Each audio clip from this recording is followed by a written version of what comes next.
What's up, you guys? This is Devin from Central Effects Studios, back with another video. Today we're going to be talking about RAW versus JPEG and the Tony Northrup and Jared Polin debate. I'm just going to be updating my previous video. I got quite a few views on my last video in comparison to all my other videos on YouTube.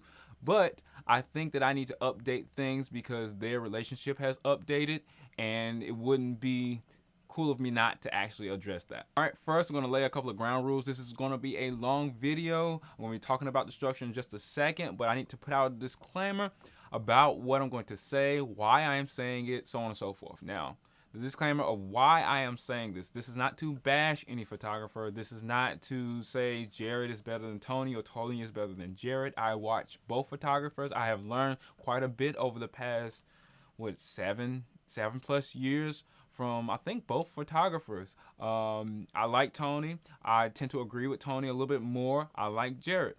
I agree with some of the things that Jared does, but sometimes me and Jared are not on the same page about some things. Now, I've been shooting photography for about 11 and a half, almost 12 years now. I shoot with Panasonic, I shoot with Sony, I shoot with Nikon, I shoot with Canon. I mainly shoot my photos with Canon, and I main with Canon. I also lead with photography, and I shoot a little bit of videography here and there, but I definitely do shoot a lot of photography, and I've been doing that for quite a while, over a decade now. Again, I cannot stress enough that I respect both photographers. I love Tony's book. I love Jared's new series, all this other stuff, and I'll get into that later, but I do respect each photographer. I still watch each photographer. I love the things that they do for the community. I love the things they do for the world because everybody over the world watches their videos. So with that being said, the last disclaimer is, at the end of the day, before you even look at this video, you need to understand that whatever opinion you decide to take is whatever opinion you decide to take. If you're not willing to go out there and actually shoot with your own camera and discuss the facts about what we're talking about, or whether it be opinion or whether it be just information that you're getting, if you're not able to go out and just test it with your own camera, with your own money, or put up the actual time and effort it takes to prove us wrong, or Jared or Tony or whatever we agree on or disagree with, then you probably shouldn't make a comment. You can make a comment all you want to. I won't disable the comment section for anything. But what I will say is, go ahead and take your gear out, take your lighting out, take your camera out, go out to a location, spend the time, wake up, spend time making scripts and stuff like that, make a video or something like that, and actually come with hard, concrete evidence and facts to back up your claims in the comments. Don't just take a side, because this is not one side versus the other. I'm not trying to create controversy. As a matter of fact, this video is going to be about the exact opposite. So make sure you go ahead and do your due diligence and figure out whether we're telling the truth, we're lying, and then take it in stride for what it's worth. We're just trying to help people. Jared helps people. Tony helps people, and I try my best to help people as well. With that being said, let's get right into the video. We're going to be reviewing everything that started the debate all the way up into 2019 February. We're going to be basically talking about the drama, how it transpired throughout the videos, and where they are now, why they are now. TLDW, I will have a table of contents in this video, so if you don't want to do the review part, you want to skip to what they're doing now, you can skip to that part, or you want to get the context and my opinion on this, you can skip to the parts where I put that in the context. So basically, the structure of the video is going to be me reviewing what they've been talking about, everything that's transpired, and then I'm going to give my opinions on Jared's video, which I disagree with, and then I'm going to go into what they're doing now. So they had a collab video, all this other stuff. We're going to get all into that. All right, so let's start off. Tony first makes a video about RAW versus JPEG. Now, the video is entitled RAW versus JPEG, Why I Shoot JPEGs More Often. Now, when you look at this title, you might be saying, well, there's no title video like that under Tony's actual channel now. Well, Tony amended that title after this big Jared Polin controversy that he had with that video to basically point you guys in the right direction when you're looking at the video. So he's trying to get you guys to understand exactly what he's trying to say by amending the title. Now, Tony's amended video is now titled RAW versus JPEG, Image Quality, speed, when to use each. So basically, he's making his title more apt to what he has in the video, so he doesn't want to confuse his viewers, which is a great amendment. Nobody's perfect. Nobody wants to be the person that says, oh, I'm perfect all the time. And Tony definitely does not claim to be perfect. He always asks you to challenge anything he does, says, or theorizes in his videos, which is awesome, because you don't want somebody to just tell you something and then you go by what they say. And we should always be a little bit more responsible and go back over things that people say, but we don't always do that. But the fact that Tony reminds us just shows more to his credibility. So that's great. So I want to give him that same respect by telling you that just because he changed the title does not mean he changed the video. The video is actually the exact same runtime, and I didn't compare and contrast before he took the title away and when he brought the title back, but since the video has the same runtime, it's pretty safe to assume that whatever was in the video is the exact same thing that's in the video now. Now, when I looked at Tony's video, I was pretty impressed. I mean, I pretty much thought everything through that he said.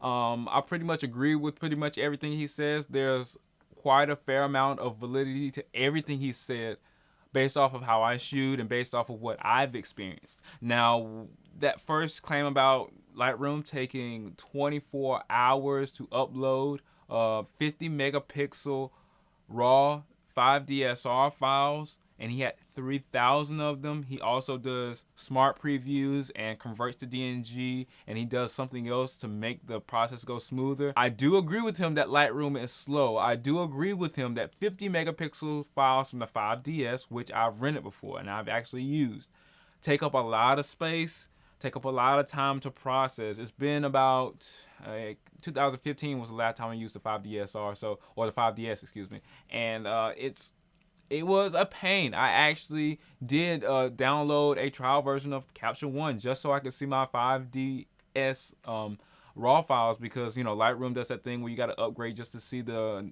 raw files of a new camera. But I do understand his plight. I do understand that it takes a long time. 24 hours, I'm not so sure, but Tony did say about. So you have to give him the benefit of the doubt that he was exaggerating, but he was approximating at the same time. So I'm going to give him the benefit of the doubt and say, of course, it did not take a whole 24 hours, but it did take close to that amount of time. And nitpicking this little comment is neither here nor there, because at the end of the day, raw files do take a lot of time. It does take a lot of memory space. It does take a lot of computing power as well. So when we get into the further debates and the further questions, we're going to have to come back to this same argument about raw files being very heavy and very hard to manage. So pretty much almost everything I agree with. That was probably the biggest thing that I kind of had a little bit of I doubt that a lot of people will experience that 24-hour wait time just to import pictures, but at the same time, you have to understand this is Tony Northrup. This is a guy who shoots a lot of images for a living. He shoots photography for a living. And not only that, when he amended to his last video about, hey, this is why I did this, because he had an amendment to Jared Pollin's discussion video defending his points in this original video that we're talking about. And he said that, I was in a place where I shot a lot of pictures. I was out of town. I was at a gorgeous place that I really wanted to take pictures. I took 3,000 of them with one of the highest resolution cameras in history. And I would give him the benefit of the doubt if he said it took 24 hours or about 24 hours to upload, considering all the extra features that he wanted Lightroom to apply to his images to make it better. So I'll give him a flag on that. It's not the biggest, but I want to say that, you have to give him the benefit of the doubt on that one. I don't completely agree with it, but yeah. But in general, after watching Tony's video, I felt that he did a good synopsis, incorporating everybody in this whole RAW versus JPEG discussion and choice. Like, you have to choose whether you use RAW versus JPEG. Now, immediately when you get the camera, it's always going to be in JPEG mode, large JPEG mode for Canons, I think. But you have to understand that JPEG is one of the best or more ubiquitous formats all over the internet. Everybody's using JPEG. JPEG can be used everywhere. JPEG is easy for programs to open, easy for images to be used throughout the internet, going through. Bandwidth is easier. Going to websites, coming from websites, sizing up images is so much easier to use JPEGs because you don't have to worry about a proprietary file format that only works with certain brands at certain times and certain softwares at certain times based off of how updated they are. So you don't have a lot of restrictions when it comes to JPEG, and that's pretty much why they were invented. But of course there's drawbacks to JPEGs, but at the end of the day, I think he did an awesome job just kind of incorporating every price range, every type of person, every type of shooter, from the landscapes to the studio to the amateur to the professional to the person in between to the person who doesn't have that much money to a person who has a lot of money. Like, he definitely incorporates everybody, because I do a lot of different types of photography. I've done landscape photography, I've done sports, I've done portraiture, I've done events, I've done weddings, I've done all these different types of photography, and I have used so many different cameras with so many different payloads, whether it be the 5DS, whether it be the 5D Mark III, whether it be the 80D, which I actually main on right now. You know, the best camera you have is the one you have with you, but you have to also understand that Tony does a great job of incorporating everybody. It makes you feel like someone cares when you watch a Tony Northrup video. And you might be saying, oh, Devin, you're just a Tony Northrup fanboy. Well, I actually do test a lot of the things that Tony Northrup says, because when I first started watching Tony Northrup, it was a video way back in the day when he did a combination video of the T3i, T4i, you know, all the old T Rebel cameras, and it was just like a whole bunch of cameras all in one video, and I was like, there's no way he can incorporate all these cameras into one video and compare and contrast all of them. There's no way somebody has a YouTube platform or YouTube presence that's that reassuring with its title. This gotta be clickbait. I knew it had to be clickbait, but when I clicked on it, he was teaching me so much about the T4i and the T3i and all these other cameras that came out in early 08 and 09. It was reassuring, so I actually had to grow with Tony. Like, I didn't want to believe Tony was the guy that he said he was. But when I started to grow with Tony, I started to understand the things, and I started to test the things, and it started to work out for me more. So then I ended up buying this book, and so on and so forth. So I'm not saying that I immediately became a Tony Northrup fan. I had to watch a couple of his videos, understand his technicality, try to understand what he's saying first, and then test it. And it's been a long time coming. So now let's go to Jared Pollin's rebuttal video. With all that being said, you understand who Tony Northrup is. You understand why he does what he does and who he's doing it for. You understand the kind of guy he is. You understand that he's trying to give and not trying to take away from anybody, and not trying to really cause a controversy, but he is talking about a controversial topic.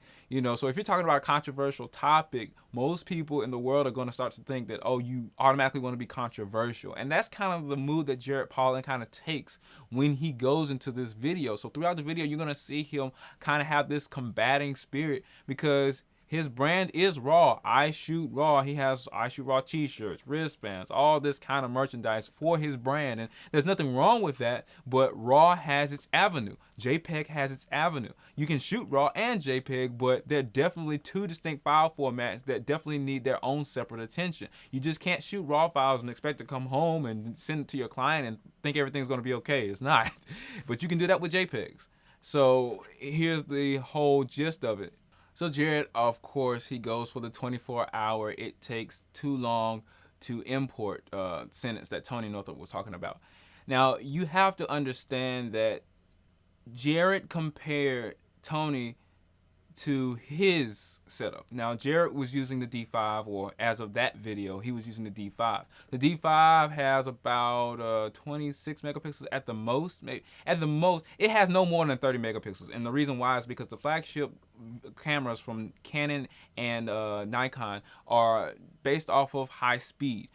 You don't want to be trucking a whole bunch of megapixels and need to process a lot of images. So those cameras don't have more than 30 megapixels. Notoriously, the 1DX Mark I, the 1DX Mark II, the D5s, they all had less than 30 megapixels because it's easier to process it for that quality, for that amount of memory space. It's easier to process. It's a nice I want to say crossroads for quality versus how long it takes for that camera to process it. And that's why they go with those low megapixel, high drive mode cameras. You can shoot 14 frames a second at 20 megapixels or 23 or 24 or 25. That's what Jared has. That's what he's using. He's using the flagship, the D5 at the time. Now Tony's using the 5DSR, a 50 megapixel camera. That's a lot more megapixels than what Jared was dealing with. So every image, not only are they raw, but they're 50 megapixels.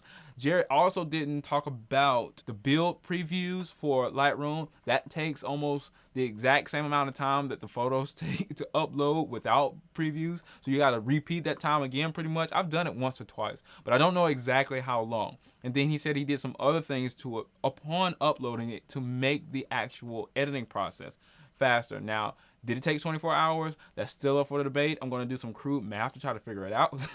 But I don't have a 5DSR with me to actually do exactly and replicate what Tony had. So I kind of have to take some of his word for it. But I will definitely try to do some crude math with the ADD files and see how long they take to upload and try to do all of that stuff. But in the meantime, Jared didn't talk about everything that Tony was talking about in this video. He didn't have all the context at the time. He was just going off of what that video said, and then Tony then amended that video and came out with another video and got into depth about what he was doing with the 3000 5DSR pictures. How did they get them? How many pictures he took? All that stuff, it matters. I mean, Tony could have taken 50,000 pictures and tried to upload them into one day, and it took 24 hours. But Jared didn't know that when he made the video, so it was kind of hard for Jared to say that such and such and such, it took this amount of time.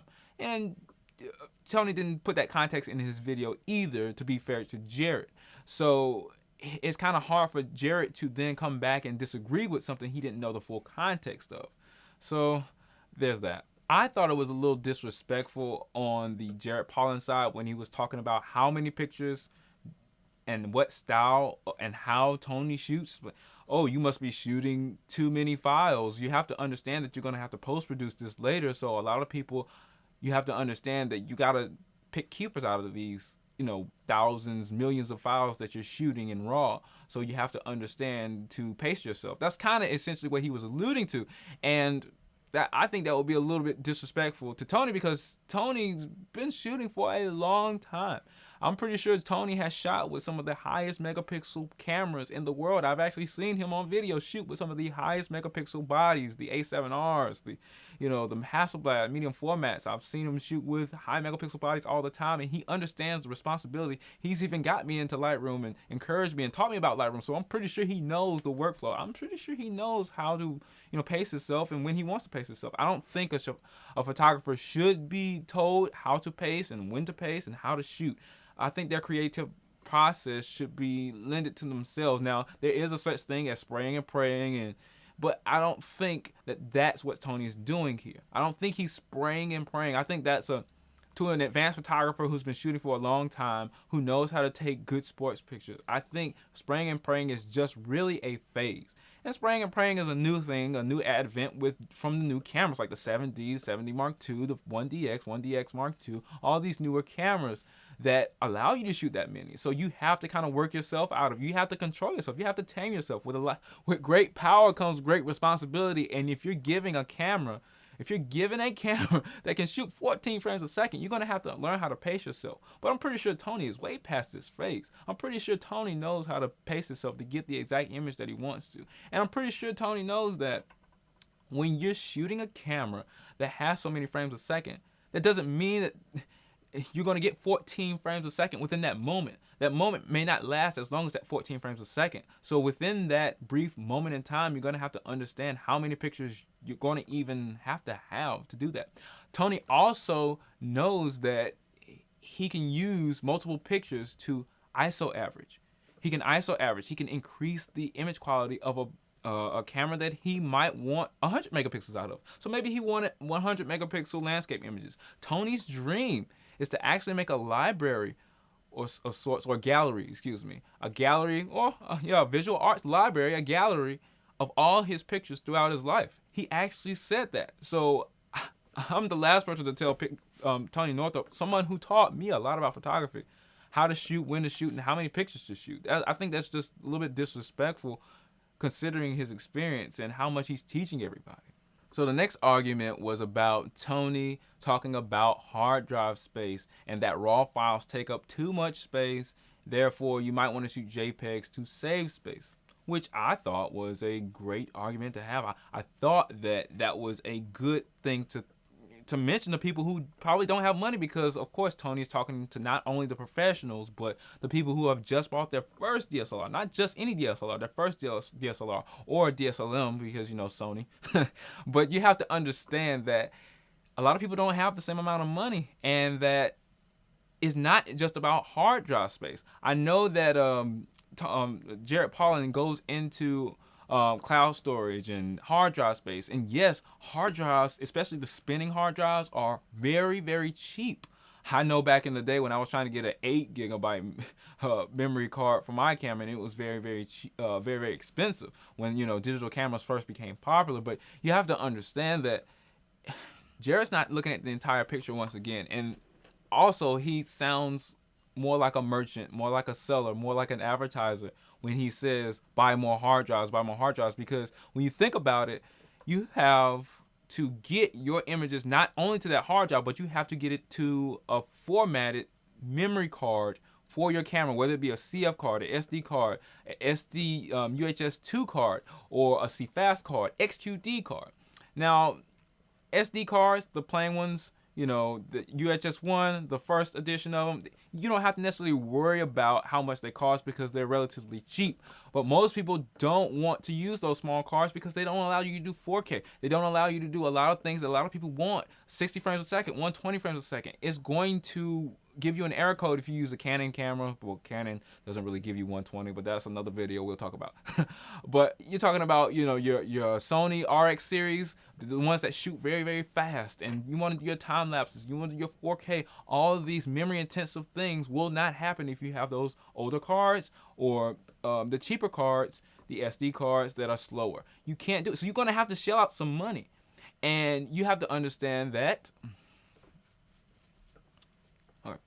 you're going to have to shell out some money regardless. And the reason being is because you have to get those files onto a card. Now, if I were shooting my images and they went straight to my hard drive, oh, that would be the bee's knees. That would be awesome. But that's not how the world works. I was surprised Jerry didn't say anything about this, but you're going to have to buy a card to fit in that camera that works at higher speeds, much like a solid state drive. And if anybody has looked at the solid state memory drives that cost almost double the cost of a spinning hard drive, then you're going to start to understand why those SD cards, CF cards, CFast cards, and SQD cards will start to cost you a lot of money, considering the cameras and the things that you want to do with these cameras. Because what's the reason why we buy the D5s? What are the reasons why we buy the 1DX Mark IIs? What are the reasons? Because we want these higher image qualities. We want these 4Ks. We want these higher frames a second.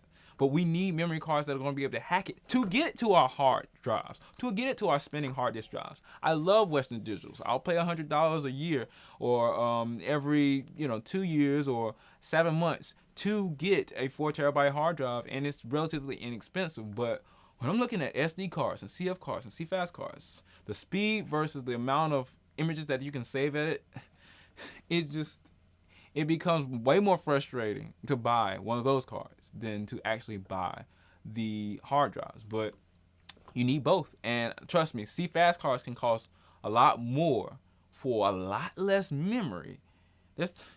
You haven't even got to 1 terabyte yet, and it probably costs more than any Western Digital 4 terabyte hard drive that you can find that spins. Now, you have to understand also that hard drives are less reliable than your CF cards and your CFast cards and your solid state drives. But those CF cards, CFast cards, and solid state drives are way more expensive than your hard drives. But you're going to need at least one of these cards to get it to a hard drive of Western Digital that's cheaper. So he completely skipped over all of that, which made me kind of upset, because you have to come with facts against them. You have to come with that whole context with Tony. And then you have to think about, of course, he said cloud storage. Then he said, you know, Dropbox and your Google Drives and all this other stuff. Well, those are all, like Tony said in his amended video, paid services. Jared pays $500 a year for his cloud storage services and all this other stuff. And don't forget about the actual organization it takes to manage all these daggone RAW files, which your camera pretty much makes the same file name every time you put it in there. So if you're looking at images over a span of 10 years and you've got nothing but RAW files with the same camera setup, you know, because Canon says IMG such and such and such .cr2, man, I got right now in my catalog I got 13,000 CR2 files, and pretty much all of them might say the exact same thing.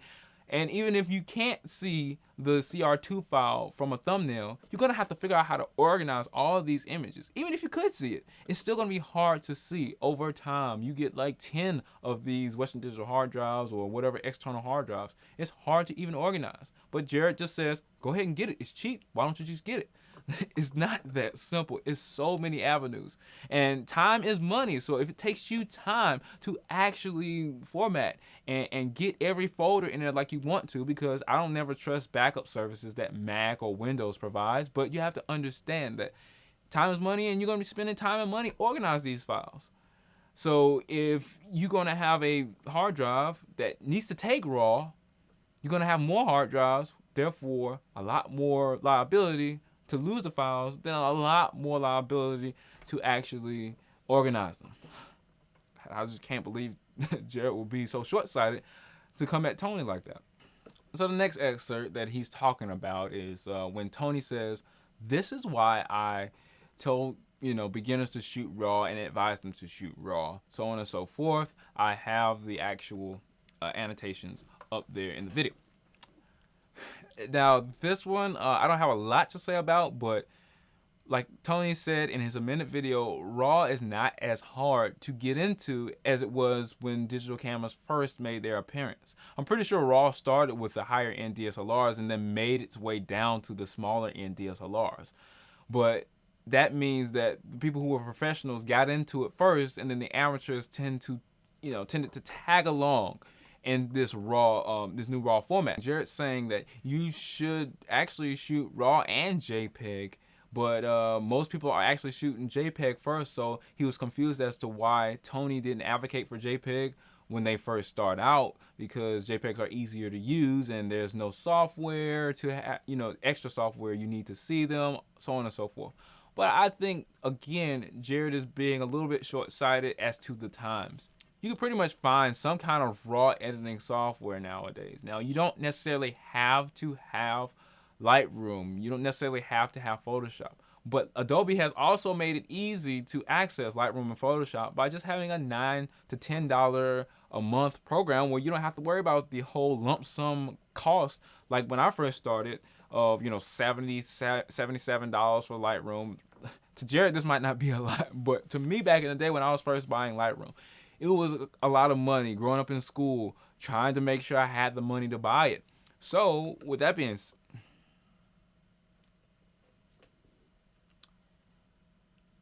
a little bit of money to us might be a really a little bit amount of money to Jared. It might be minuscule, pennies on a dollar for Jared. But you have to really sit back and understand who you're talking to, how they shoot, how many pictures they shoot, how they got their camera in the first place. Was it used? Did they get it for full price?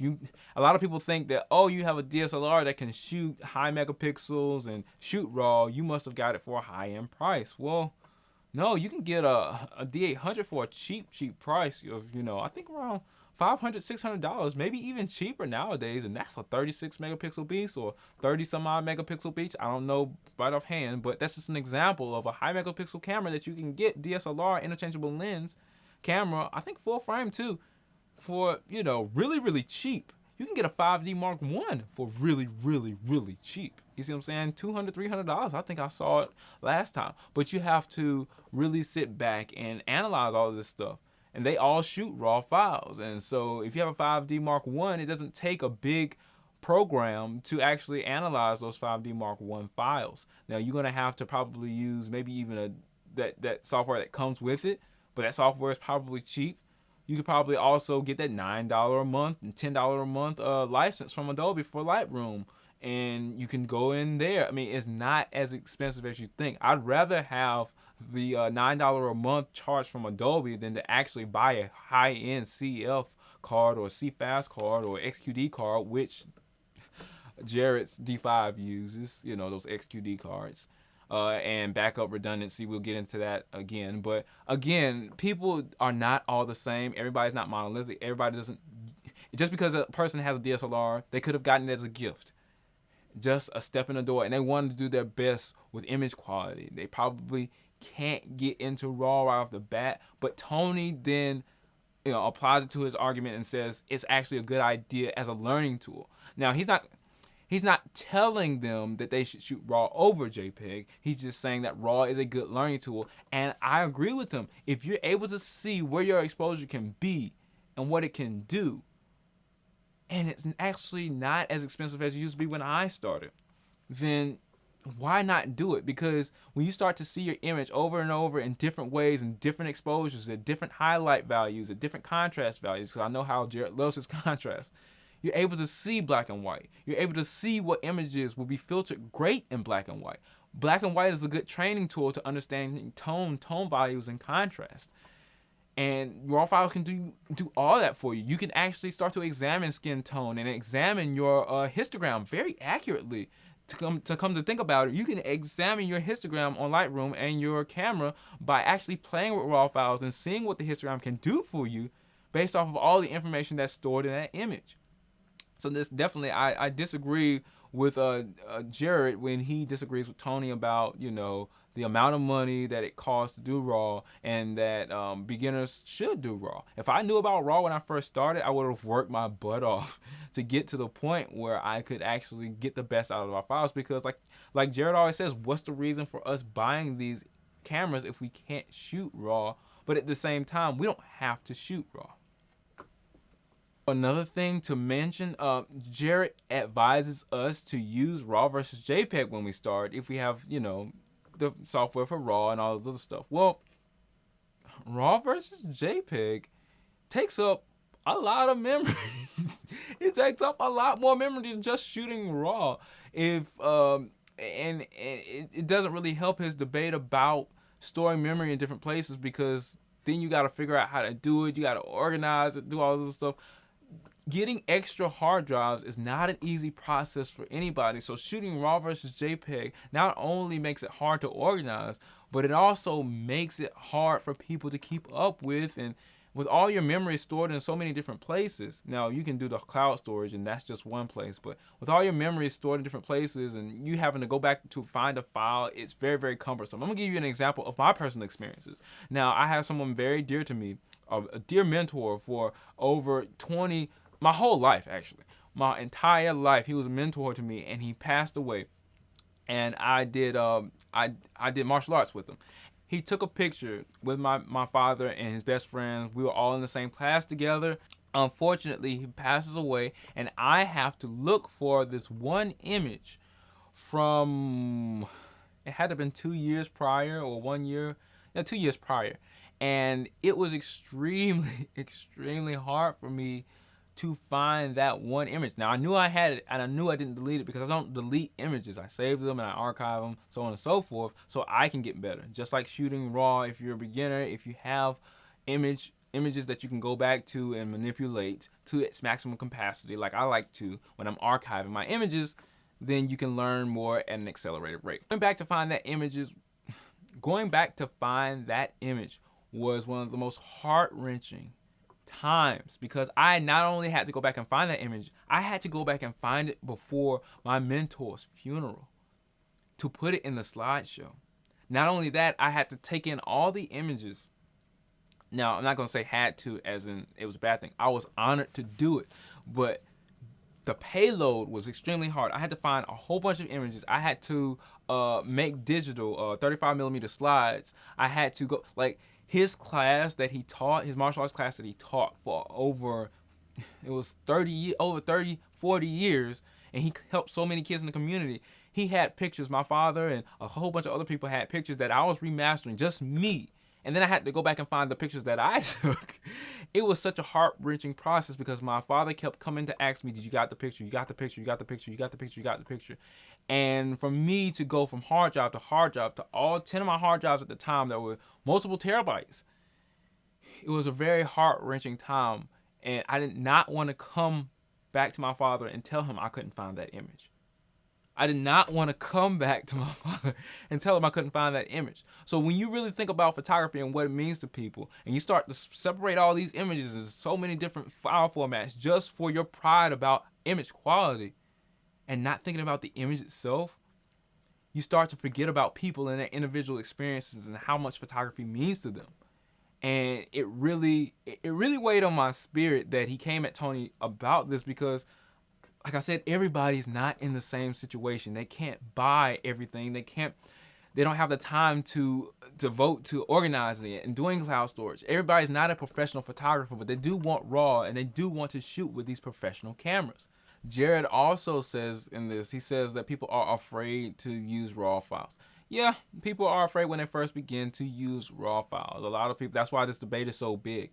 Yes, people are afraid, but people are also afraid to use big cameras, big DSLRs. People are really afraid to use these cameras because they're afraid to get it wrong. That's why iPhones are so popular. That's why iPhones have dished out over DSLRs, because iPhones are a lot easier to use. You get a relatively high quality image from an iPhone or a smartphone, and people don't have to worry about bringing it home because they know it's going to come home. They know it's going to go directly to Instagram. They know people can see it right on their phone. They don't have to worry about low quality resolution images coming off the back of your LCD screen. They don't have to worry about getting a CF card importer or all this other stuff. They don't have to wait for the process. The process is right in front of them, and they can see the image before they take it with the new modern digital sensors and technology that's in the newer cameras on cell phones. So you have to understand, you gotta understand that this whole process or this whole notion that people are afraid is not a bad thing. It's actually a good thing, because you have to face your fears to actually use this camera in a lot of situations. Think about the first time you used a DSLR and somebody told you to actually take a picture and perform and give them a good picture. Most people are scared, whether it's RAW or JPEG. They're scared that maybe they got something a little bit out of focus. They're scared that maybe their picture doesn't look as good as a cell phone picture. And I'm not really, if you let go of your pride, a lot of people have this in the back of their mind when they're first starting. Now, I don't have this in the back of my mind at all, but a lot of people are like, oh, daggone, even though I have a DSLR, is it going to look as good as the cell phone picture? Because they have some high megapixel cell phones that if somebody knows how to use those 50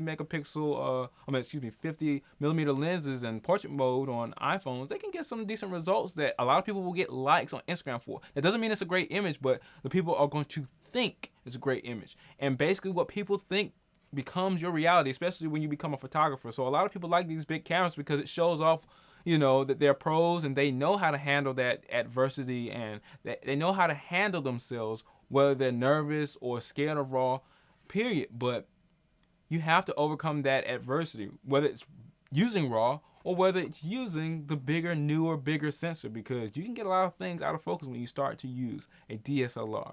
And you can get a lot of things misexposed when you're using a DSLR. That's why you got so many face modes and beginner modes on those newer cameras. As I continue to watch this video, I noticed that Jared keeps talking about JPEG. Tony only wants people to shoot JPEG, that kind of thing. Well, even in his first title, before he amended this new title, he didn't change the video, by the way. He says, why I shoot JPEG more. So he's essentially not saying that he's given up RAW. He's not saying that he flat out doesn't shoot JPEG anymore. He's saying he has found a way to incorporate JPEGs more into his system. And he actually does talk about it in his style of photography. That's what I mean by system. On to the next point. He says, okay, JPEG should be limited to professionals that know how to nail exposure. Okay, this one, I disagree with Tony on this one. We could let the newer, camera guys shoot JPEG too. I mean, I think that it shouldn't be limited to just professionals who can nail exposure. I think that a lot of the people who first get into photography want to produce good results. They don't want to go into RAW. I'm pretty sure Tony is not being so discreet with this point. I think he is shedding some light. You know, he said limited, so that means that people can still shoot RAW and JPEG, or as he advised, he's not controlling anybody. But you have to also think that, you know, people probably don't even want to deal with RAW, and they just want to think that everything comes out of the camera the best way you can. And even though that's not the truth, and that kind of contradicts why you guys are making this video, it's the truth of the situation for most people. They don't want to do extra work after they get out of the camera because of the, you know, the new technology nowadays. You don't have to really do too much extra work, even though, you know, editing programs are now in phones now. You don't have to do much extra work to actually get them to, you know, Lightroom, Instagram and your Facebooks and your Twitters. So that's just a conundrum that we have to deal with today. So if I'm shooting in the studio, I know I'm going to be around f8 ISO 100 at at about a 1/200th of a second. And usually it only takes me about 1 or 2 shots, depending on how many lights and where I'm placing my lights in the studio. I know I'm going to be at around, in the theater where I'm not flashing, I'm probably going to be at around 1/100th of a second taking pictures of theater performances, which I do a lot. Or about 1/200th of a second at about ISO auto, and the widest aperture I can get to let as much light into the actual camera so the light changes are accurately seen throughout my exposures. But I digress. This one's kind of a middle ground. If I shoot JPEGs, I might want to manipulate skin colors when I'm in the studio, even though my exposure never changes. So I usually shoot RAW in the studio. I shoot RAW a lot, so yeah. I do want to mention the flip-flop portion of the video that Jared Pollan was talking about. He's saying that Tony flip-flops between RAW and JPEG. Tony's giving facts about both of them, and it really kind of grinds my gears that he's debating two different sides of one coin. You know, it's like the coin is all the same. You can shoot whatever format you want to. Like I said in the beginning of the video, do your research, do your fact checks, and actually try this. Don't just listen to what we say. Try it. Try it out and try what you think with RAW files. Try it, find out what you think about JPEGs, and then come up with your own conclusion. And then if you agree with one side, continue with that photographer. If you don't agree with one side, you disagree with that photographer. It doesn't matter which one you shoot. And I don't think Tony Northrup really wants to flip-flop between each one. Like he said, this was an amendment to a video that he did years ago. So you also have to watch that video to understand where he's coming from. But, you know, he does do a couple of quite a few jump cuts. But he also amended his video and talked about what Jared disagreed with, and Jared never came back and actually rebutted Tony. So I have to go with what Jared's saying. I haven't seen any video, and I watch Jared Pollan at least twice a week. I haven't seen anything he's uploaded that said, oh, I'm rebutting what Tony has said in his RAW versus JPEG video. Okay, so this is another point where I disagree with Jared on that little excerpt that Tony was talking about, saying that he uses JPEG for casual images. JPEG is good for images that are typically not the most important images that you will ever take. And that's essentially what Tony was saying. And then Jared says, well, why would I even buy a D5 if I was going to take casual pictures that weren't going to amaze people?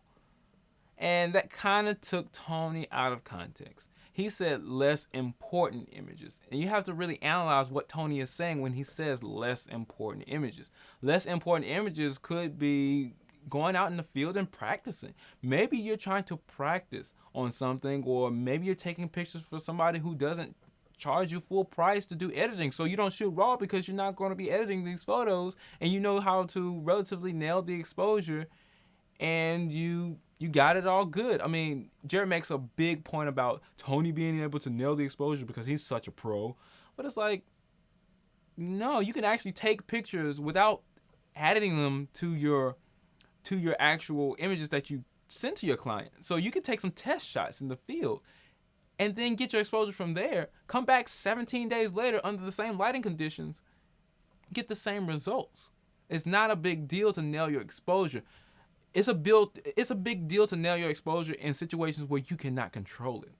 But in a lot of cases, especially when you have weddings and stuff like that, it's a good idea to go scope that wedding. Go scope the lighting conditions that's going to be there so you know your exposure before you get there. Less pressure. Knowing your distances so you know your focus. Things like that. That's things that professional photographers do all the time. I can't believe that Jared would I think it's a little childish that Jared would go and say, oh, well, Tony gets it right all the time in camera. One shot. No, it's not that simple. Professional photographers do a lot of test shots, especially if you're using strobes. You have to do a lot of test shots. Nothing is exactly the same. Like Tony's been saying in recent videos, ISOs are not the same. Exposures are not the same. Crop frame sensors are different from full frame sensors, and so some things will be exposed a little bit differently based off of what lenses you have. And variable apertures make your lenses stop down sometimes, and you don't have enough money. There's a whole bunch of different middle grounds, and people shoot differently and all this other stuff that, of course, like I said again, Jared's not looking at the entire picture of everybody he's talking to. He's not just talking to Tony, because Tony is not just talking to Jared. Tony is not even addressing Jared in this video because it wasn't about Jared in the first place. Jared keeps putting it in the context of himself. I shoot with a D5. I shoot raw all the time. Why in the world would I do this if Tony doesn't agree with it? And Tony shoots high megapixel, high class cameras like I do. That's what it seems like. It seems like he's seeing it in his own narrow glasses, his own perspective, and not talking to his audience. His audience is not a whole bunch of people who have D5s. I can tell you that.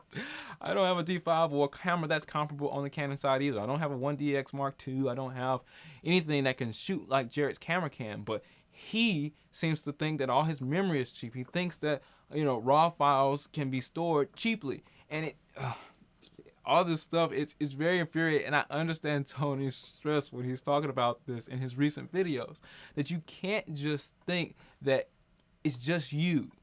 It's not just about you. It's about everybody else and everybody who watches you. That's why Tony has such a successful YouTube channel, because he talks about people. He talks about people who are new. He talks about people that are in the middle. And he talks about people that are on a higher level, in a professional level. And then on top of that, he gets other photographers in on his shows that have different experiences than he does. Probably maybe more talented than he is.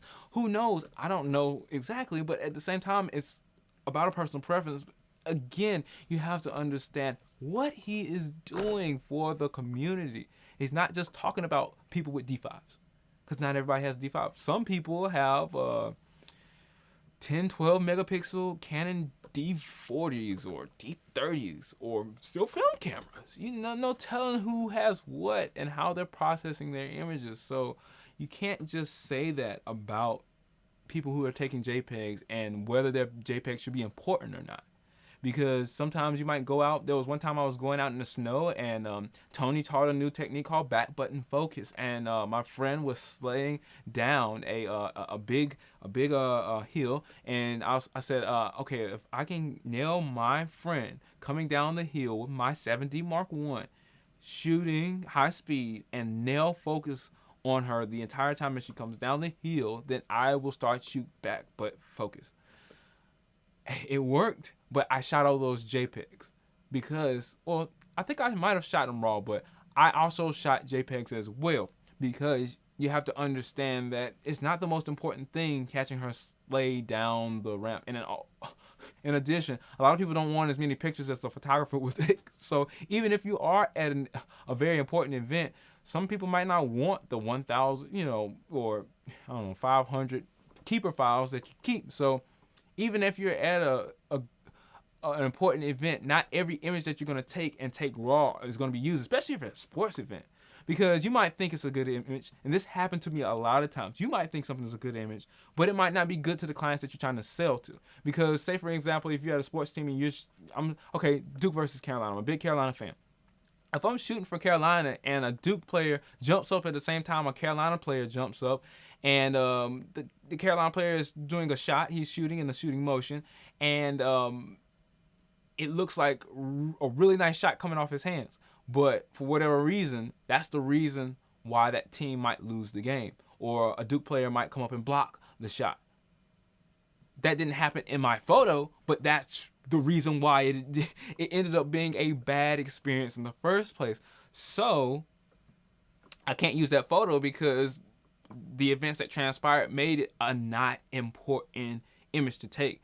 So whether you shoot RAW versus JPEG doesn't matter in the context of how important an image is, as long as you get the shot in the first place. What happened to the old debate, as long as you get the shot and you're there and it's decently exposed?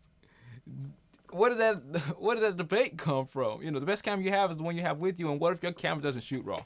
What if you just have a cell phone? And Jared Paulin does go into the fact, he says, oh, I do shoot casual images on my cell phone. But then he contradicts himself and says, well, why do I have a D5 in the first place? Well, then why do you have a D5 in the first place if you're going to shoot casual images on your cell phone? But then, I digress, it's a whole bunch of contradictions in this statement. And like I said, I'm not against Jared. I just don't understand somebody who educates me and shows me so much good information that I agree with on a large scale. Why all of a sudden that now he's going against another educator who I also agree with, that this becomes a huge problem. I don't understand, and that's why I'm making this video. Going to the next one. Another thing, you have to think about Instagram. Instagram does not work well with D5s. Instagram does not work well with 80Ds, the camera that I shoot with. Instagram definitely does not work well with the 5D SR and the high megapixel Sony's, for that matter. Any flagship camera, it does not work well with any DSLR. And the reason is because DSLRs don't have good software in them. They have good software for mitigating noise and all these small town things. But as far as sending images via a Wi-Fi through a bandwidth that's very, very small with a huge RAW file, it just does not work well. And Instagram has never really complied to a lot of Canon cameras, Nikon cameras, Sony, Panasonic, any kind of mainstream high-end DSLR or relatively high-end camera, and they have not complied with them. So you're going to have to take that picture, then put it on your computer, because the Wi-Fi on the actual camera is not all that good. And even if you use the Wi-Fi on your camera, usually it's going straight to your phone, and it's not going straight to Instagram like your phone does. So when people take casual images, a lot of times you just want to have it on your phone. You just want to have it on Instagram. I take a lot of pictures on Instagram with my phone because my phone goes directly to Instagram. You can actually shoot pictures within Instagram, the app itself. And I can take pictures showing people who I'm shooting with at a drop of a dime. I can show them immediately. And since I can show it to them immediately, people start to think, oh, well, this guy's always doing something. This guy's always doing something. Let me go buy something from him. Let me go fuel his photography infrastructure. Let me invest in him because he's a pro photographer. He needs money to send me good pictures. But at the same time, this will keep him going because I know he has a good service, because I've seen him live on the Instagram feed through his phone. Or I've seen pictures live via Instagram on his phone. I've seen so many things. Somebody can give you something live with a picture via Instagram.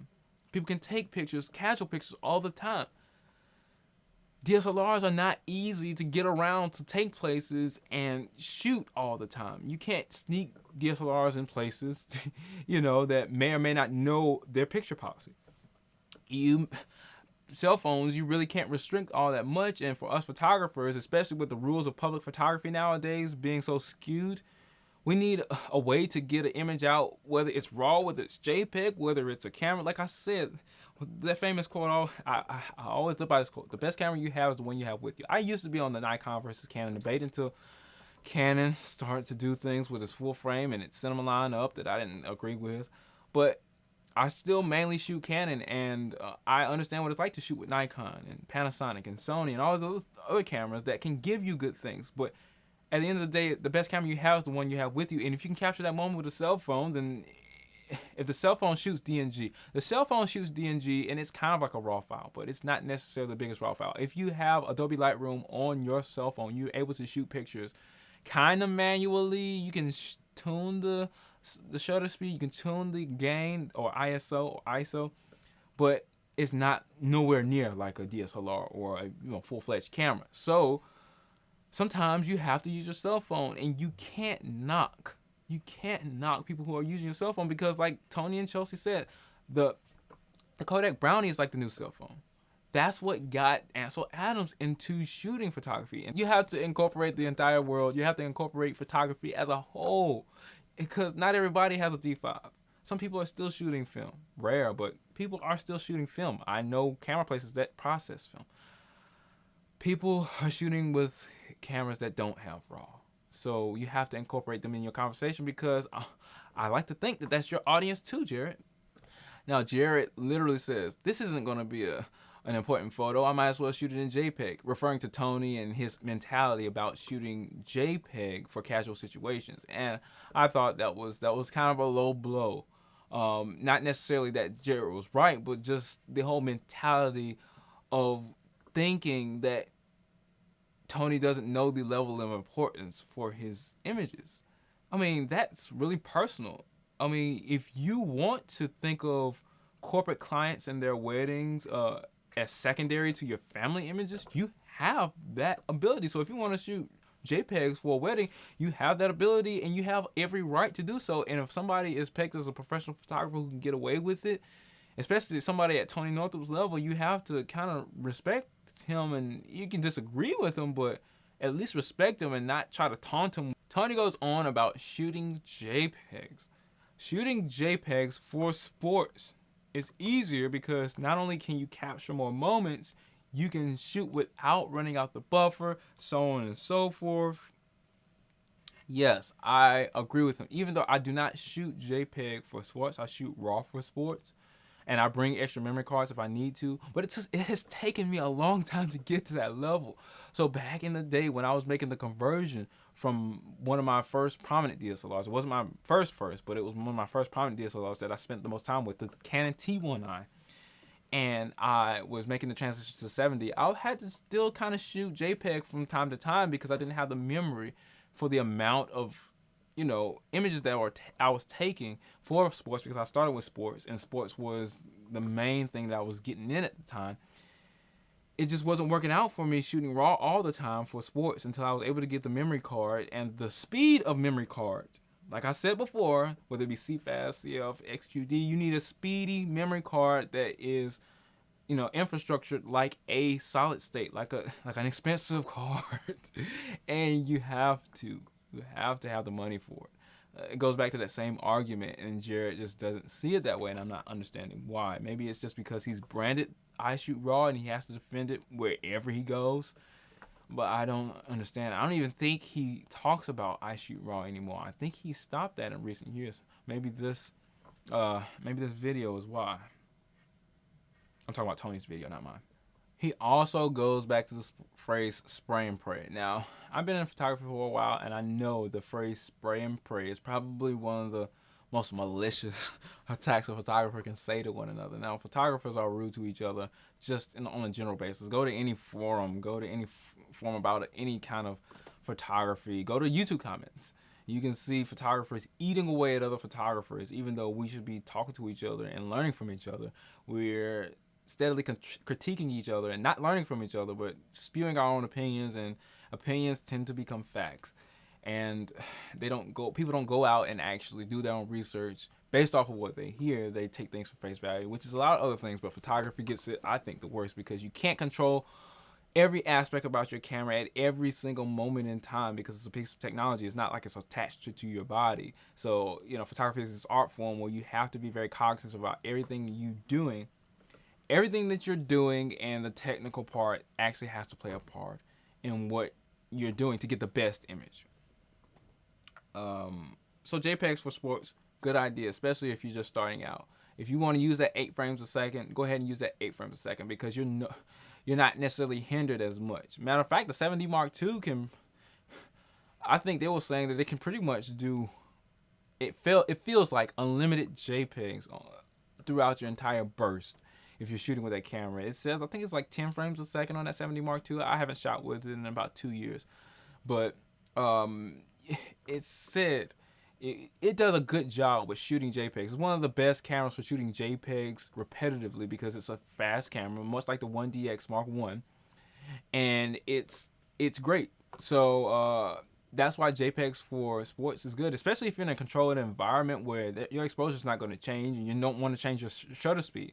So if you don't want to change your shutter speed, your exposure doesn't change, what's the problem with shooting JPEGs? You don't necessarily have to boost up the saturation and contrast and boomify everything if you want the ability to capture the moment. Because at the end of the day, if you don't capture the moment, whether you shot it in a RAW or JPEG, at the end of the day, doesn't matter. You got to catch that moment. And if it's easier for you to catch somebody up in the air, because I used to do bands a lot in the past, and I used to get the dance girls jumping up in the air or flipping up in the air.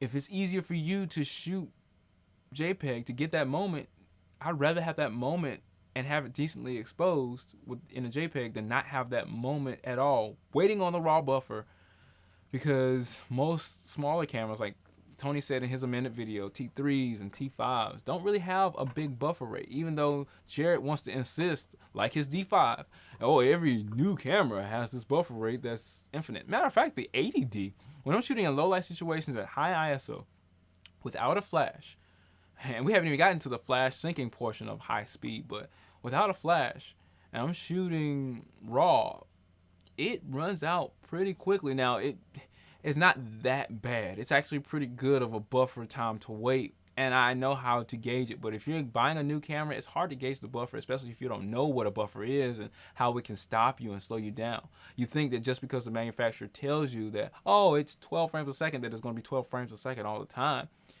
The manufacturer doesn't tell you that the camera has to stop to refocus at some point, like the 1DX Mark II, and that, you know, your frame rate will go down because of it, because it actually has to do something, you know, unless you have it in manual focus, which a lot of people don't shoot high speed in manual focus. That's almost like a contradiction itself. Also, another little tidbit is that when you outrun the buffer and your card has to dump off, which means you have to have a pretty fast daggone card, which costs a lot more money on average than your average hard drive. You're talking about at least a $100 card, which, you know, can give you the maximum capabilities for your buffer. Jared didn't even say anything about that, but of course, D5 money, D5 card money. D5 card money means, you know, extra hard drive space money. It's just so many things that Jared is not looking at. Oh my goodness. A lot of people don't know that when you start to run down the buffer doesn't just come back. You have to wait till it gets fully recharged. It's kind of like playing an old NES game and you lose your lives. You got to wait, you know, for your lives to go all the way down for you to actually be replenished with the same amount of lives you started with, if you even get that opportunity. So the cameras are a little bit more, you know, they're a little bit more predictable, where you can actually wait for the buffer. The buffer in the Canon cameras are is when you're looking in the eyepiece, it's on the bottom right corner, and it actually counts how many images you can get before your buffer goes out. And a lot of people don't know that. But if you look at the lower right hand corner of your Canon camera, I don't know about Nikon, but when I'm using my 80D, I'll wait for that number to come back, because you never know when a moment's gonna come and you're gonna need high speed. Not necessarily to spray and pray, but to use that 2 to 3 seconds for that moment to capture the best part of that moment. It's not just capturing the moment, it's about capturing the best part of the moment too. Because when I used to do take pictures of dancers, they would do kick lines. Dancers and kick lines, that's pretty hard as far as entertainment is concerned, catching that with everybody's leg at the right point in the air. It has to also be a flattering picture for a female, because how few females in media and sports and stuff like that, some facial expressions based off of what they're doing is not what you want to promote. They might be doing something amazing, jumping up in the sky, doing a split or something like that, but if they don't look comfortable, it doesn't make good for a good picture. Your picture and your journalistic ethics, your integrity has everything to do with your images. It's so frustrating that Jared's like, oh, you just spray and pray. No, these high photo cameras, those high drive cameras, 8 frames, 10, 20 frames a second cameras, the A9, gracious. They're there for a reason, because you have to, as a photographer, you have the responsibility, unlike 40 years ago, to choose which image is your best work. Out of a lot of images, now you can choose that back in the day, but definitely not on the scale that you do today, where you're coming home with 3,000 raw files from 5DSR.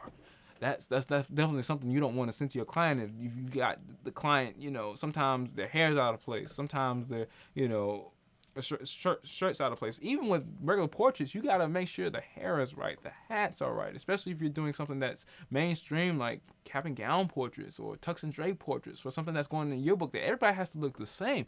Gracious. Jay is so narrow-minded when he's going through this, because it doesn't have to be sports pictures. You have to get the right moment.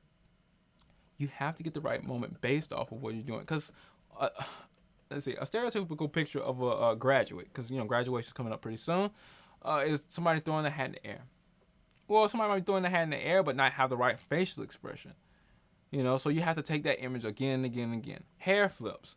Somebody might be doing a hair flip but not have the right emotion. That happens all the time. Somebody might be jumping in the air doing a karate move or a dance move, a cheerleading move, anything. Indoor sports, basketball. Somebody might be dribbling the ball, but somebody might not have the right, doing something the right way. Or if you're taking a picture of a group and somebody's not holding up the right sign or something like that, you're doing fraternity stuff and they're not doing their pose right or something like that, and you do multiple images so everybody looks right at the same time. Group pictures are notorious for being wrong just because you don't take enough moments within that moment. Somebody's eyes blink all the time. This is a huge problem in photography. You have to keep taking pictures. You need a high burst rate.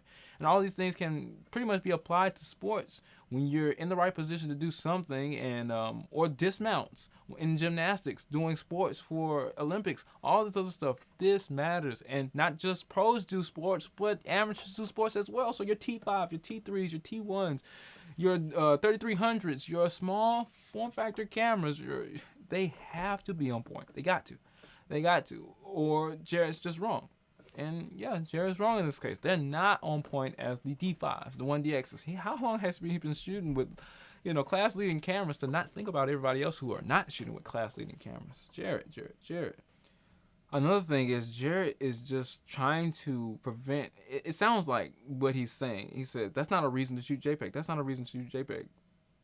Having your camera is a reason to shoot JPEG. You know why? Because even if you don't know about RAW, JPEGs can always go directly to the internet. JPEGs can also always be sent to a client. So there's always, 100% of the time, a reason to shoot JPEG, to produce an image, period. So whatever, if you have a camera and you're making some remotely contextual argument about shooting JPEG, it's probably going to be right. Now, if you have a problem with exposure, a real big problem with exposure, might want to get into RAW, but there's always a reason to shoot JPEG.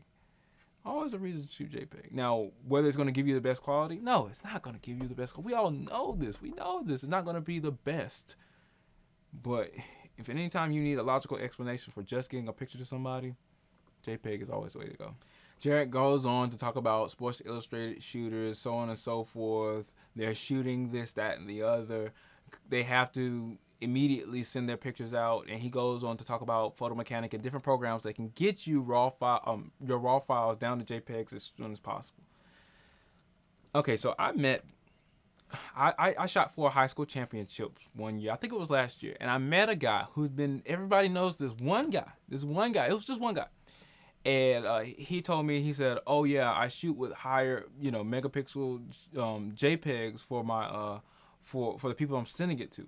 When I'm shooting the Olympics on the 1DX and all the higher end cameras, they usually have an Ethernet port." Talk about shooting JPEG. When you have to Ethernet your images straight from the camera to a news crew, to an organization, to a communications. Going back to what Tony said about beginners being better suited to use RAW files because if they make a mistake, they can change it. And I agree with that. That is a good sentiment to have. But Jared's like, oh, this is a bad sentiment to have. This is a bad thing to say. This is an ignorant statement because people are scared of RAW files. People don't know what to do with RAW files. And yes, he is right to a certain extent. But if somebody tells you the camera that you have that shoots maybe 18 to 24 megapixels, most people, I'm talking about the starting people, and most people know what they're getting themselves into when they invest, because like I said, cameras are large investments for a lot of people. Most of the time they know somewhat of what they're getting into. And somebody told you that camera that you bought with your hard-earned money, working overtime, doing all this stuff to pursue a passion in photography or some kind of camera, that it can shoot almost 2 times better than it is shooting, and the images will be 2 times better because you can edit them and post. I think people would be more than happy to learn about it. This is not when me and a lot of other people started photography, when there wasn't a lot of people talking about photography on YouTube at the time. Now, everybody's talking about photography. Everybody's giving out this free information. Information is not that hard to come by. How did I learn how to shoot from RAW? Just by looking on YouTube. Jared goes around saying, "Oh, people are too scared. They don't know. They don't know. They don't know." I mean, that might be good, motivation for your videos, but I'm in the camp that people go out and actually look and review and learn things. They learn new things. If they're following Tony, at any rate, they're going to learn how to at least expose their images correctly throughout their histogram. Tony does all these live videos critiquing images, boomifying images. That's a Jared Pollock reference to refer to Tony. Oh, that's funny. Anyway, learning white points, blacks, and stuff like that. Tony and Chelsea come straight and direct to you, editing pictures, critiquing your website. Tony does way too much for the YouTube community and the people at large who watch his shows. For Jared to be putting him in this small box about, oh, people don't actually go out and learn how to use RAW files. They never know when they first get their camera. Well, I'd say it only takes about maybe a week to learn how to use RAW files to their maximum. You can also continue to learn new things about your style, but to get an ongoing style about how to expose things correctly and how to get correct skin tones, I'd rather a new person have RAW and know how to use it as soon as possible, and learn how to expose skin tones and learn how to expose their images and get the right colors and boomify things and learn their own style, than to just shoot JPEG and be subjected to cut off histograms that don't have enough information. I'm moving on. In an ideal world, I would have everybody shooting RAW versus JPEG when they first start. RAW plus JPEG when they first start. In an ideal world, if everybody had the money for memory and stuff like that, but usually most people stay with the JPEGs because it's literally no virtual cost to them. If you can delete whatever pictures you don't want. Then again, there are people who are ready to do whatever the DSLR demands to get the best image quality out of it, whether it's shooting RAW, whether it's learning manual mode, whether it's doing all these other things. So it makes me cringe just a little bit more when Jared becomes so closed-minded. Now, this argument would have worked, before YouTube, before everything else like that. And yes, people still do get threatened by JPEGs, but like I said, RAWs. But like I said, people are threatened by bigger cameras. People are threatened by bigger lenses. Learning how to use these lenses, learning how to get the best image quality out of telephoto lenses like the 70-200, that's hard to use when you first get it. All the IS built into it, and it still gives you blurry pictures. The first time you zoom in, you do something to try to get the best image you can possibly get out of a camera, all of this stuff, it becomes very threatening. The whole process is threatening, and it makes people feel uncomfortable. So switching to RAW on your own time and trying to figure out how to process it. It did take me a little while, like I said, at least a week or two for me to get comfortable with the RAW format. Not being worried about whether I can edit it in post, having a foolproof plan and infrastructure set up for RAW, so I'm confident enough to use it. And there Jared goes wearing that I shoot RAW, trying to say that it does not take time and effort to actually get into RAW. RAW is actually cheap than it was back when I was starting, and continues to become cheaper. But it's frustrating for Jared to just knock using JPEG so much. Okay, now this is another, I feel, disrespectful comment by Jared, because Tony says I use RAW when it's important. And then Jared Pollock comes back and says, well, I don't use my camera going out to think that I'm going to take a non-important image. I mean, well, that's you, Jared. Again, that's you. Some people go out and take pictures, JPEGs, of certain situations. People take JPEGs and think they're the most important images straight out of an iPhone. Maybe they're taking a picture with a famous person like Beyonce. There's a lot of different... There's a lot of different reasons to shoot JPEG, especially if that's the only camera you have. I'm pretty sure Jared agrees with the best camera you have is the one you have with you. If you don't have the ability to shoot RAW or DNG or anything like that on your cell phone, then just shoot what you have, because capturing the moment, I think 100% of photographers can agree that capturing the moment is way more important than what format you capture it in. RAW is a luxury that we have to get the most out of your image. We shouldn't abuse it and forget that capturing the image in the first place and being able to capture it relatively good is the most important thing as a photographer. It also says I might be going out and taking one of the most important pictures that I've ever took. Now, when he says this, he says it like he never knows what he's going out to shoot before he shoots it. If you want to get real on my channel, let's get real. And let's get really real. Besides all the portraits that you take, besides all the things that you take, some of the most important things that you will photograph is your family. A DSLR ready to shoot includes switching over to RAW, switching it over to JPEG. But it's just, I feel like it's so egregious for Jared, based off his experiences, to be so snooty about RAW, considering that you gotta get your camera ready for these things. You have to know what you're about to get into it before you get into it. Most of the time you're using the camera, you're going to know what you're going to get into before you get into it. So I'm like, okay, I'm already going to shoot RAW. It's like setting your shutter speed. You know you're going to be in a high action situation. There's no reason why you should be shooting at 1 second. Immediately when you look at the back of the screen, you're going to notice your photo is blurry beyond imagination. If I am at a lacrosse game and I know that ball, when they fling it out of those, I'm not a lacrosse player, but the little lacrosse stick, they fling it out of that little basket, I know that ball is going to be 10 times faster than what they are running. So if my chances are to catch that ball, I'm going to have to be at like 1/1000th of a second at least, just for the ball's sake. So if he's saying, oh, I shoot RAW because I never know what I'm about to get into, well, sure you do. Sure you do. Sure you do, Jared. Why would you put this against Tony, somebody who's been shooting for years? Like, that's just so disingenuous in my opinion, because you know what it's like getting your DSLR ready for a shoot. You have to bring your bag, you have to bring all this equipment, whether it's to shoot or just shooting your DSLR on the street, just bringing your DSLR with you. You're going to have something. A lens, something. That amount of time you take to prepare and clean your lens before every shoot, because that's what I do. It's the same amount of time you can debate whether you need RAW versus JPEG. And just because you have it JPEG doesn't mean that it's the end of the world.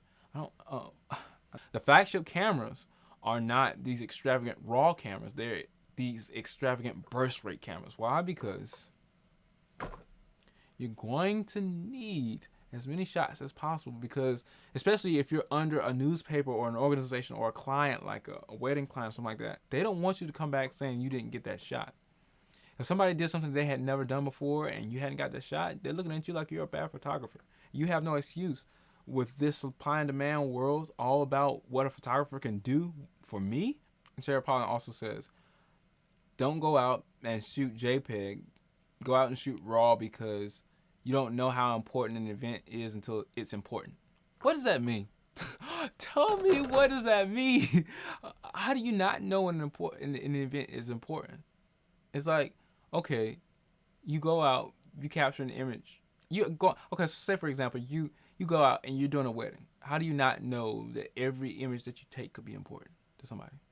How do you not know to tune it to JPEG or RAW versus, you know? Or what if you go out to a wedding and you're more of a commercial type of photographer and you're all about your business and somebody didn't pay you enough to edit the pictures? What's the use in using RAW if somebody didn't pay you enough to edit, but you're trying to do a favor for somebody? So you just shoot JPEGs to keep a good relationship, because sometimes networking and keeping a good relationship is better than just grabbing money and going, because typically people who want the most from you, in my experience, don't give a lot back. But at the same time, the people who don't have a lot of money are more than willing to do a favor for you because they know you did a favor for them by charging less. That just becomes my experience. It's not always about the dollar. Sometimes it's about networking and getting the experience with people who can do more for you by word of mouth. And word of mouth for photographers now is pretty much everything, because anybody can see a picture on Instagram and just hit the like button. And a lot of good pictures on Instagram don't get enough like buttons or likes. So then that's the world we're in now. So one of the last points, buying expensive cars. I think all of us agree. You need to buy expensive cars. Now, this kind of contradicts what I said in the beginning when I said, oh, well, a lot of people can't afford expensive cars. But if you're going to work for anything, I'm trying to uncontradict everything. If you're gonna work for anything to upgrade your camera, it needs to be your card, because in recent times, even after all that I've established, I have ran into a card that has failed me. Tony has, with the EOS R, has ran into a card that has corrupted and failed him. So there is a lot of different reasons why you need to get a card, because the card, in a lot of sense, is just as important as the camera. Tony advocates shooting RAW to the faster card and JPEGs to the slower card. I completely agree with this, and I thought this was a really good idea, but Jared disagreed.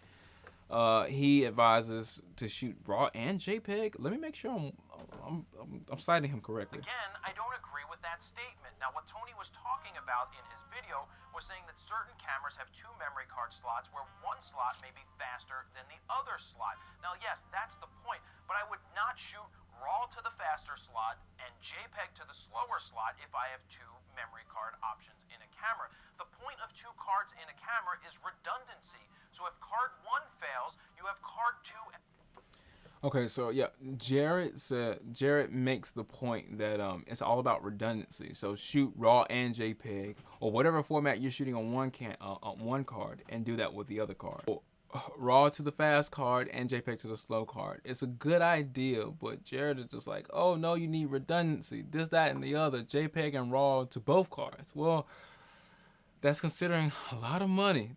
First off, the first thing, okay, yeah, one slot usually is a little slower than the other slot. One slot usually has the higher end card, the C fast card or whatever, and the other slot usually has a basic SD class 1 UHS 1 card slot, and you're just like, oh, why did they do such a big discrepancy? So that would force you to think something like Tony's thinking. Tony's thinking, okay, shoot those JPEGs to that small file format, because you don't have to worry about any issues, you know, trucking all those big RAW files to that small speeded card slot. Think about it. If your camera, for one thing, if your camera has dual card slots, it has a good processor in it. It has to have a good processor in it to dump all that stuff to those dual card slots. And then on top of that, for it to have multiple formats going to multiple cards at the same time, and you're shooting 14 frames a second, you have to understand how much computing your camera is doing. If you have a D5, no problem. Right, Jared? D5, no problem. But it's like, it's just like, oh, you got to understand that you need to be able to shoot at your maximum. You need to be able to shoot doing what you love and not be hindered so much by the camera. So if you shoot JPEGs to one card slot, you don't necessarily have to worry about it if it's the slower card slot, because it doesn't take much memory and much power out of your camera to process, you know, JPEGs to a slower, more inefficient card slot. And then when you got the faster card slot, use it for RAW, because RAW was designed for faster trucking and off trucking image. Well, it works streamlined with faster read and write speeds of your cards, you know, XUD cards and CFast cards. But if you got a CFast card and you're just putting JPEGs on it, that seems like a waste of time. If you're using dual card slots, use the faster card for RAW. Use the more inferior card slot for JPEGs. It makes too much sense. But don't do RAW and JPEG for both card slots, because it's doing like 4 times the work. Oh my goodness. Jarrett jokingly says, oh, well, you don't have anything to worry about, Tony, because you get your exposure right every time. And then he jokingly chuckles. Well, you know, that's not a good defense, because everybody knows that every photographer takes a bad portrait at some point in time, or a bad picture just in general at some point in time, because there's so many independent variables about everything, especially for sports. I started with sports, so I know there's so many independent variables.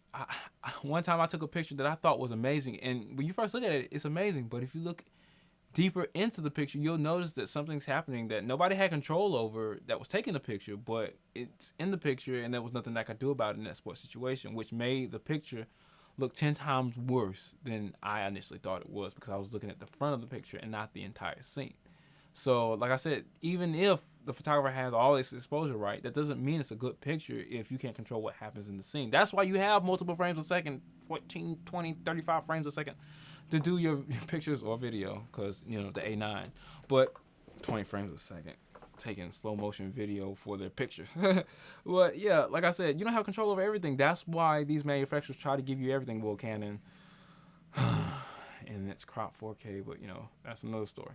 But like I said, that wasn't a good defense, and he kind of chuckled it off at the end, talking about, Tony, you take perfect exposures, JPEG all the way around. No, it's not what Tony's trying to say. Now, this new technology about losslessly compressed RAW files, I can't do that on my ADD, so I don't know a lot about it. Tony said by definition that a lossless RAW file compressed by definition does not take away your image quality or take away from the amount of dynamic range or whatever. Your editing capabilities doesn't change just because you have a compressed lossless RAW file. He said by definition a lossless RAW file means that it's not losing any quality out of it.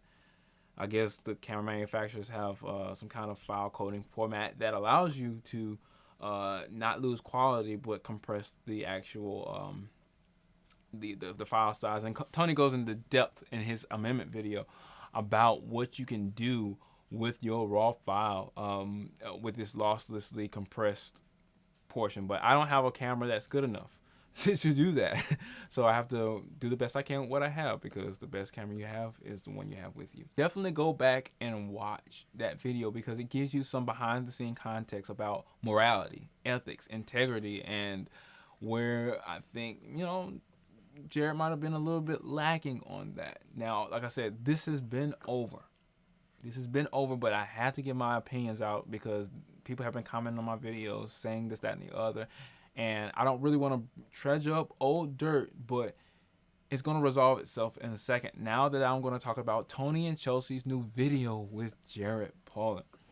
This was an amazing thing to me because the videos leading up to this, Tony and Chelsea were talking about different YouTubers and how YouTubers can be really, really harsh to each other. They had a really, really great video talking about different YouTubers and how they create strongmans in the comments. You got to read this because you have to read the comments. Why? Because you're an educator and you want to educate people. So if they have questions, you got to read the comments and make sure they're not, kind of read them relatively thoroughly because you want to help people. I don't even get paid a dime to do YouTube, and I still make my videos. So it's not easy, having a full-time job and doing this video, but I want to help people, so I have to read the comments, whether they're bad or negative. I get racist comments, calling me monkeys and stuff like that. Me and my model's monkeys because we're black, but, that's another story. We'll get into that another day. But we have to deal with the comments section, and Tony did talk about the comment section in that video, and he was talking about how photographers don't get along just naturally just because they're brands and they have way more to learn from each other than they have against each other.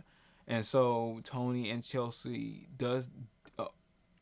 completes this thought in real-time fashion, just like they always do, with proof, evidence, and progress, showing Jared Paulin, who a lot of people thought was Tony's rival, in their own 1 hour and 9 to 12 minute video, a live podcast with Jared Paulin live. It wasn't even like a pre-recorded video of an interview or anything like that. No, it was live, so anything he could have said, he could have said it. And I'm pretty sure Tony didn't put any jump cuts in there because that's not how Tony rolls. Tony, if he's interviewing you or getting your opinions on you, just like that picture this podcast that they did live, like, come on, you got to give Tony credit for that. Inviting Jared, they said they met each other at an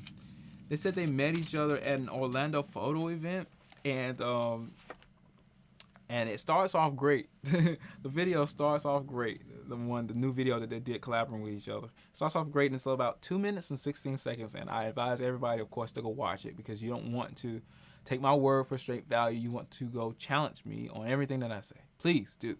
And then they said they met at a photo event in Orlando, and it's really hard for not only a small-time argument for somebody that's on the schoolyard to make up with them, but it's also extremely hard to make up with somebody who you don't even see except in the video. And then everybody in the world has their own opinion about, they want to slander everything in the comments. It's out in the public. It's out in the public. Your relationship with this person is out in the public, whether it's just a flyby relationship, whether it's a relationship where you continually talk to each other.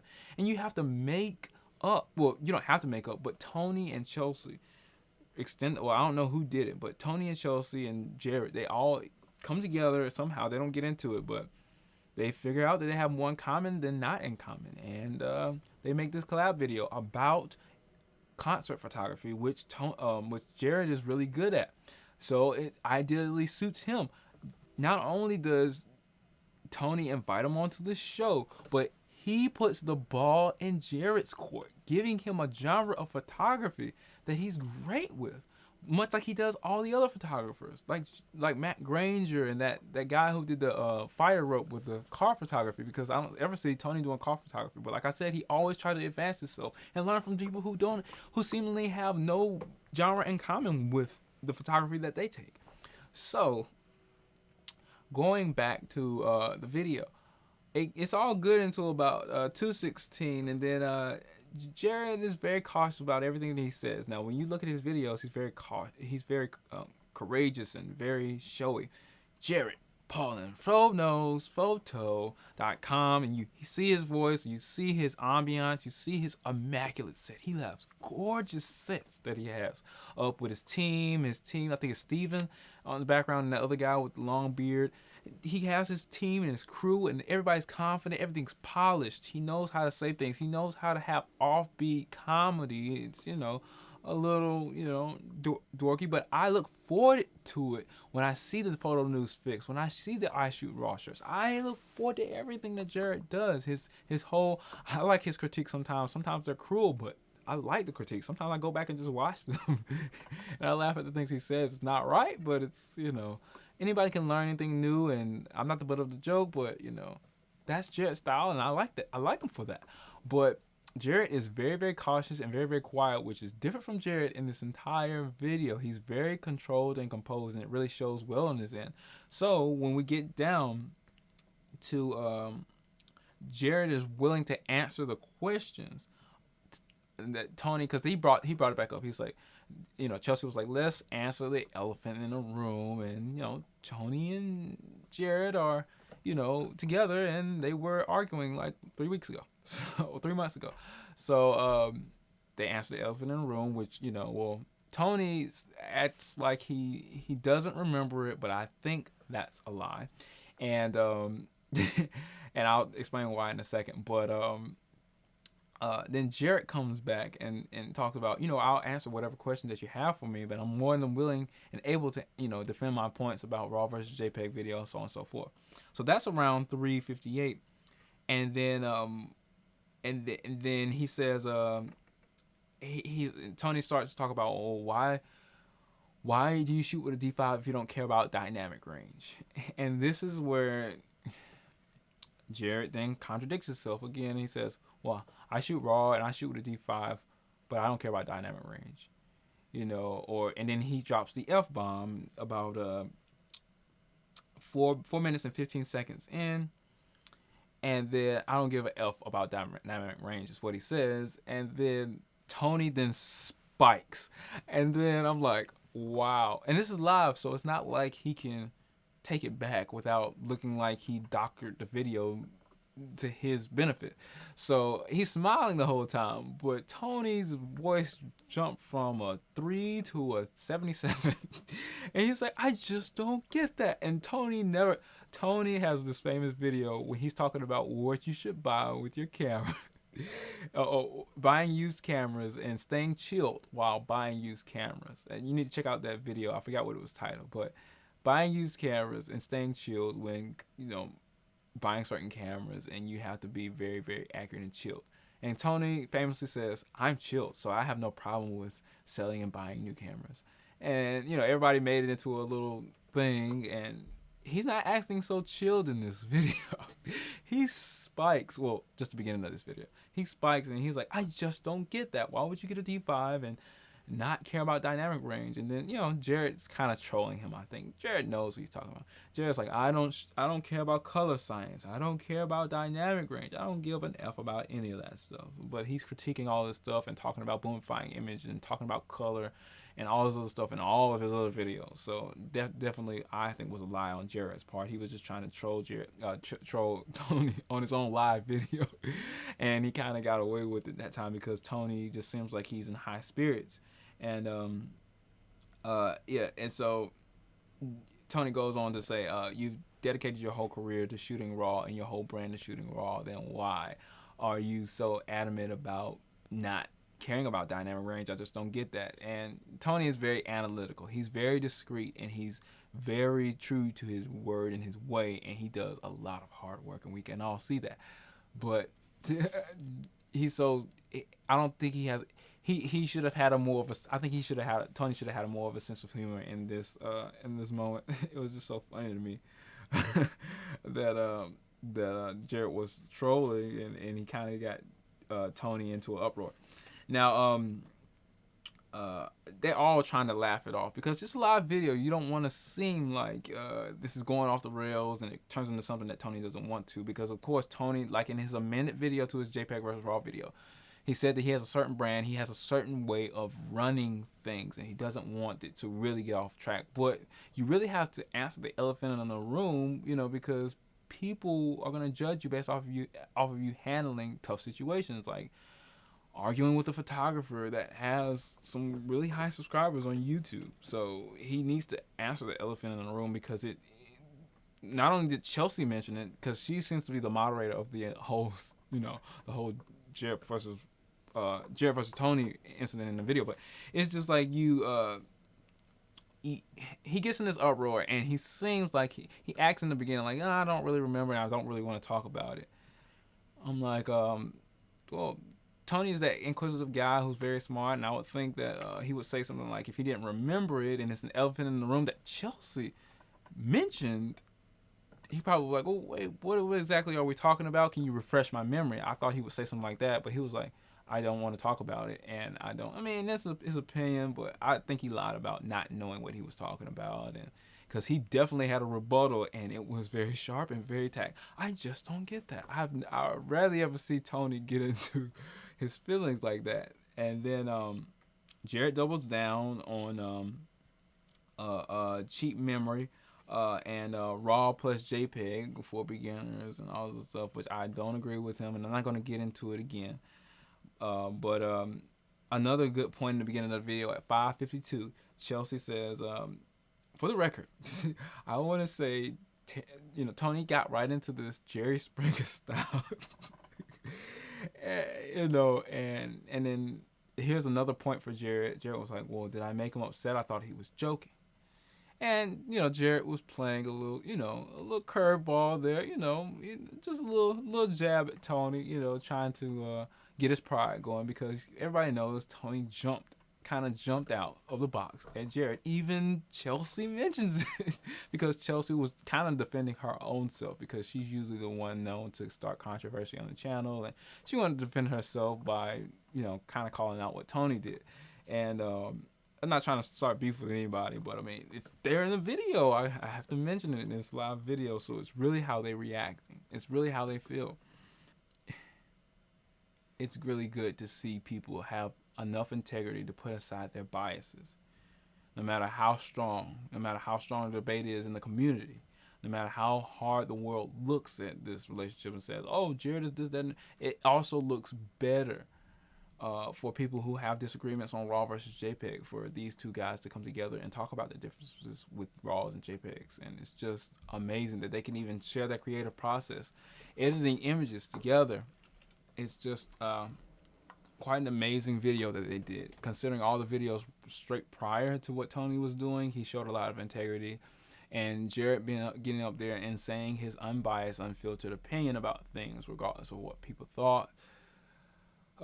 Even though he was in the hot seat, I think, because this is, Tony's domain with the live 1 hour video. Are you kidding me? They did an amazing job. They did amazing work. It showed a lot of maturity out of Jared to do it, even though I didn't agree with everything he said. I didn't respect everything he said.